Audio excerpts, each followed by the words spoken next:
Everyone, আমি রিয়া চলে এসেছি আরও একটি ছোট্ট ব্লগ ভিডিও নিয়ে। তো আজকে হলো শুভ নবমী। তো চলো আজকের দিনটাও তোমাদের সাথে শেয়ার করতে চলেছি। আর আজকে এই যে দেখতে পাচ্ছ রেডি হয়ে গেছি, আর এখন বাজে 7টা, মানে প্রায় 7টা বেজে গেছে। তো এখন চলে যাবো আমরা ঘুরতে। আর এদিকে এটি হচ্ছে এই যে সবাই রেডি। তো চলো ঘুরতে যাওয়া যাক।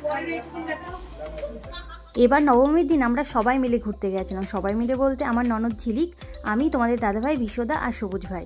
তো সবাই মিলে আমরা এখন রেডি হয়ে গেছি। তো এই যে দেখতে পাচ্ছ আমার ফাইনাল লুক। আর আজকে আমি এই ড্রেসটাই পরেছি, নবমীর দিন বলে আজকে এই ড্রেসটা পরলাম। ভাবলাম যে অষ্টমীর দিন তো সারাদিন শাড়ি পরেছি, তাই তোমাদের দাদাভাই বললো শাড়ি আর আজকে পরতে হবে না, তার একটা কাজ করো, তুমি অন্য একটা ড্রেস পরো। তো এই ড্রেসটাই সিলেক্ট করে দিয়েছিল, তো এই ড্রেসটাই পরে নিয়েছি। তারপরেই আমরা সবাই মিলে বেরিয়ে পড়েছিলাম ঘুরতে যাওয়ার উদ্দেশ্যে। তবে আজকে চলে যাচ্ছি আমরা বেতাই। কিন্তু বেতাই গিয়ে যে আমাদের সাথে এমনটা হবে আমরা কখনোই ভাবতে পারিনি।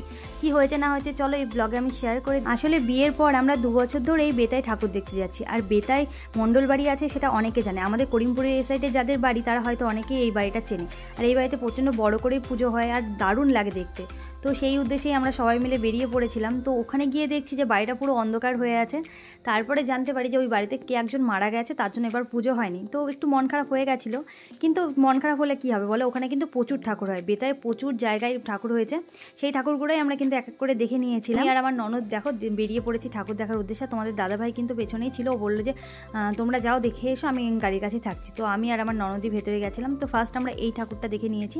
দেখো কতটা সুন্দর লাগছে, আর প্যান্ডেলগুলো ভীষণই ভালো করেছিল। তো এখানে অনেকগুলো ঠাকুর হয়েছে। আমরা বেতাই প্রায় সব ঠাকুরই দেখে নিয়েছিলাম, যতগুলো গলি ছিল সব গলিতে গিয়ে ঠাকুর দেখেছিলাম। তো বেতাই সব ঠাকুর দেখার কমপ্লিট হওয়ার পরেই তোমাদের দাদাভাইকে বলেছিলাম চলো এবার আমরা নাজিরপুরে দেখবো, কারণ আমরা ভেবেই রেখেছিলাম যে বেতাই ফার্স্টে যাবো, তারপরে দেখতে দেখতে আসবো। আর একটা জিনিস ভীষণই ভালো লাগলো, বেতার ওই সাইডে কিন্তু বেশিরভাগ মণ্ডপে প্রোগ্রাম হচ্ছিল, মানে কোনো মণ্ডপে সাংস্কৃতিক অনুষ্ঠান, কোনো মণ্ডপে ডান্স, কোনো মণ্ডপে গান, মানে ভীষণ ভালো লাগছিলো, যেটা আমাদের এই সাইডে খুব একটা হয় না, একমাত্র করিমপুরেই আমি দেখেছিলাম।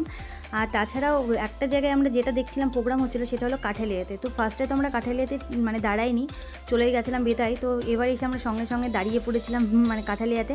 তো এখানে প্রচণ্ড বড় মেলা হচ্ছিল। তো মেলার ভিতরে ঢুকে কিছু দেখলাম জিনিসপত্র, খুব একটা জিনিস যে কিনেছি এমনটা না, কোনো কিছুই কেনা হয়নি, খুব একটা কি বলবো কোনো কিছুই কিনিনি এখান থেকে, কারণ কিছুদিন পরে আমাদের ওখানে মেলা আছে, কোনো কিছু কেনার দরকার হলে আমাদের ওখান থেকে কিনে নেবো। তো তোমাদের দাদাভাইকে বলছিলাম চলো এখানে কয়েকটা রিলস বানিয়ে নিই। আর তোমরা তো দেখেই নিয়েছো, কয়েকটা রিলস আমি বানিয়ে নিয়েছিলাম এখানে। তো এখানে মেলাটা ভীষণ ভালো লাগছিলো, এখানে ডান্স প্রোগ্রাম হচ্ছিল, আমরা কিছুক্ষণ দাঁড়িয়ে এখানে ডান্স প্রোগ্রামও দেখেছি। মানে কিছুক্ষণ কি প্রায় 1 ঘন্টা মানে এখানেই মানে দাঁড়িয়েছিলাম আমরা, মানে কিছু খাওয়া দাওয়া করলাম ওখান থেকে। তারপরেই তোমাদের দাদাভাইয়ের আমি এখানে কয়েকটা পিক তুলে নিয়েছিলাম, কারণ এখানকার লাইটটা ভীষণই ভালো ছিল। তো তোমাদের দাদাভাইকে বললাম যে চলো তাহলে এখানে কয়েকটা পিক তুলে নিই। তো পিক তোলা কমপ্লিট হয়ে গেছে। তারপরে দেখো আমরা বেরিয়ে পড়েছি এখন মহিষবাথানে যাওয়ার উদ্দেশ্যে। ওখানে ভীষণ ভালো একটা প্যান্ডেল হয়েছে। তো যাওয়ার সময় দেখেছিলাম প্রচুর ভিড় ছিল, তো তখন আর নামিনি, ভেবেই রেখেছিলাম যে আসার সময় দাঁড়াবো।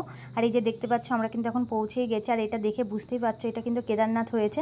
তো ভেতরটা আরও সুন্দর করেছিল, পুরো ঠাকুরের পোস্টার দিয়ে একদম প্যান্ডেল করা হয়েছে। তো তোমাদের দাদাভাই পুরোটাই ভিডিও করে নিয়েছিল। আমি বলেছিলাম যে আমি ঠাকুর দেখতে ব্যস্ত থাকবো, তুমি কিন্তু এখন ভিডিওগুলো করবে। আজকের ভিডিওটা বেশিরভাগ আমাকেই করতে হয়েছে, কারণ তোমাদের দাদাভাই ব্যস্ত ছিল আজকে, সেইভাবে ভিডিও করতে পারিনি। তো এই ঠাকুরটা দেখা কমপ্লিট হওয়ার পরে আমরা চলে গেছিলাম করিমপুরে খাওয়া দাওয়া করার জন্য। মানে প্রথমে চলে গেছিলাম একটা অন্য জায়গাতে, অ্যাকচুয়ালি হাজিতে বিরিয়ানি পুরো শেষ, তাই আর ওখানে বিরিয়ানি পেয়েছিলাম না। তারপরে চলে আসলাম কফি শপে। তো দাদা বললো যে এখন মানে মেনু কার্ড থেকে কোনো লাভ নেই, লাস্ট বেলায় আর কোনো কিছু পাওয়া যাবে না, শুধু বাটার নান আর চিকেন কষাই পাওয়া যাবে। তার বললাম যে যা ইচ্ছে তোমরা তাই অর্ডার দাও, কারণ অনেকটা লেট হয়ে গেছে, প্রায় মানে 12টা বাজবে হয়ে গেছিলো। তো লাস্ট পর্যন্ত 12টার আগে আমি খাওয়া দাওয়া কমপ্লিট করে নিয়েছি, তারপরে এই ভিডিওটা করেছিলাম, কারণ পরের দিন ছিল দশমী, আর 12টার পরে নিশ্চয়ই দশমী পড়ে যায়, তার জন্য আর আমি মানে কোনো কিছু খাবো না বলেই তাড়াতাড়ি খেয়ে ভিডিওটা করেছি।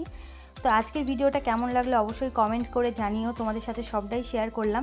আর নবমীর রাত্রে কিন্তু আমরা ভীষণভাবে এনজয় করেছি, আর দশমীর ব্লগ তো অবশ্যই আসতে চলেছে। তো আজকে সবাইকে টাটা।